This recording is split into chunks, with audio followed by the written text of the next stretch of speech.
చచ్చిపోవాలి అనుకోవద్దు నాన్న. ఏమన్నా ఒక మాట పడలేవా? ఏమన్నా ఒక దెబ్బ తినలేమా?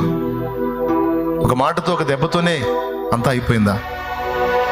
మాట అన్నవారు, దెబ్బ కొట్టినవారు తలదించుకునే రోజు చూడొద్దా? నువ్వు దేవుడు నీ తల పైకెత్తడం చూడొద్దా? దేవుని బలమైన కార్యాలను చూడొద్దా? నిన్ను తృణీకరించిన వారు, నిన్ను చూసి నవ్విన వారు సిగ్గుపడే రోజు నువ్వు చూడొద్దా? చూడాలంటే నువ్వు బతికుండాలి కదా. ఎందుకు నాన్న చనిపోవాలనుకుంటావు?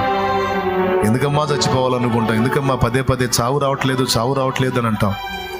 నిన్ను ప్రేమించి నీ కోసం చనిపోయిన యేసయ్య నీకున్నాడమ్మా. ప్రాణం కంటే నిన్ను ప్రేమించిన నా దేవుడు నీకు తోడుగా ఉన్నాడు. మరణాన్ని అపేక్షించొద్దా? ప్రభా బ్రతుకుతా, నీ కార్యాలు చూస్తా, నీకోసం బతుకుతా అని చెప్పు. యేసయ్యకి చెప్పు. ఆ తప్పుడు ఆలోచన ఇంకా చేయనయ్యా అని చెప్పు. ఇంకా అలాంటి ఆలోచనలు చేయనయ్యా అని చెప్పు.